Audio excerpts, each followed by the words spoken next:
پرانے عہد نامہ میں سے ہوسی کی کتاب اس کا 2 باب۔ اپنے بھائیوں سے امی کہو اور اپنی بہنوں سے رحامہ۔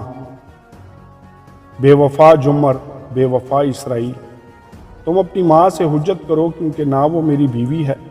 اور نہ میں اس کا شوہر ہوں، کیونکہ وہ اپنی بدکاری اپنے سامنے سے اور اپنی زناکاری اپنے پستانوں سے دور کرے۔ ایسا نہ ہو کہ میں اسے بے پردہ کروں اور اس طرح ڈال دوں جس طرح وہ اپنی پیدائش کے دن تھی، اور اس کو بیابان اور خشک زمین کی مانند بنا کر پیاس سے مار ڈالوں۔ میں اس کے بچوں پر رحم نہ کروں گا، کیونکہ وہ حلال زادہ نہیں ہیں۔ ان کی ماں نے چھنالا کیا، ان کی والدہ نے روح سیاہی کی، کیونکہ اس نے کہا میں اپنے یاروں کے پیچھے جاؤں گی جو مجھ کو روٹی پانی اور اونی اور کتانی کپڑے اور روغنی وہ شربت دیتے ہیں۔ اس لیے دیکھو میں اس کی راہ کانٹوں سے بند کروں گا اور اس کے سامنے دیوار بنا دوں گا تاکہ اسے راستہ نہ ملے، اور وہ اپنے یاروں کے پیچھے جائے گی پر ان سے جا نہ ملے گی، اور ان کو ڈھونڈے گی پر نہ پائے گی۔ تب وہ کہے گی میں اپنے پہلے شوہر کے پاس واپس جاؤں گی، کیونکہ میری وہ حالت اب سے بہتر ہے، کیونکہ اس نے نہ جانا کہ میں ہی نے اسے غلہ اور میں اور روغن دیا اور سونے چاندی کی فراوانی بخشی جس کو انہوں نے بال پر خرچ کیا۔ اس لیے میں اپنا غلہ فصل کے وقت اور اپنی مے کو اس کے موسم میں واپس لے لوں گا، اور اپنے اونی اور کتانی کپڑے جو اس کی سرپوشی کرتے چھین لوں گا۔ اب میں اس کی فاحشہ گری اس کے یاروں کے سامنے فاش کروں گا، اور کوئی اس کو میرے ہاتھ سے نہیں چھڑائے گا، علاوہ اس کے کہ میں اس کی تمام خوشیوں اور جشنوں اور نئے چاند اور سبت کے ایام اور تمام معین عیدوں کو موقوف کروں گا۔ اور میں اس کے انگور اور انجیر کے درختوں کو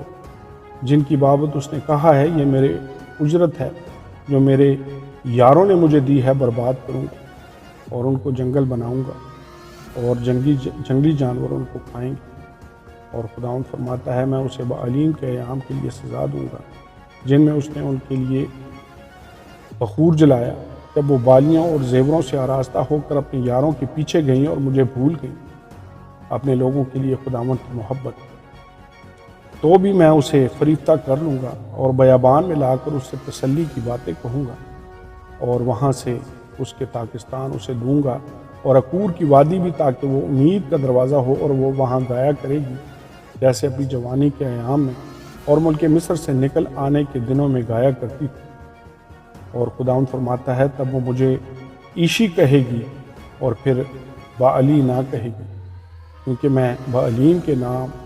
اس کے منہ سے دور کروں گا اور پھر کبھی ان کا نام نہ لیا جائے گا۔ تب میں ان کے لیے جنگلی جانوروں اور ہوا کے پرندوں اور زمین پر رینگنے والوں سے عہد کروں گا، اور کمان اور تلوار اور لڑائی کو ملک سے نیست کروں گا، اور لوگوں کو امن و امان سے لیٹنے کا موقع دوں گا، اور تجھے اپنی ابدی نامزد کروں گا۔ ہاں، تجھے صداقت اور عدالت اور شفقت اور رحمت سے اپنی نامزد کروں گا۔ میں تجھے وفاداری سے اپنی نامزد بناؤں گا، اور تو خداوند کو پہچانے گی، اور اس وقت میں سنوں گا۔ خداوند فرماتا ہے میں آسمان کی سنوں گا اور آسمان زمین کی سنے گا، اور زمین اناج اور مے اور تیل کی سنے گی، اور وہ یزریل کی سنیں گے، اور میں اس کو اس سرزمین میں اپنے لیے بوں گا، اور لرہامہ پر رحم کروں گا، اور لومی سے کہوں گا کہ تم میرے لوگ ہو، اور وہ کہیں گے اے ہمارے خدا۔ آمین اور آمین۔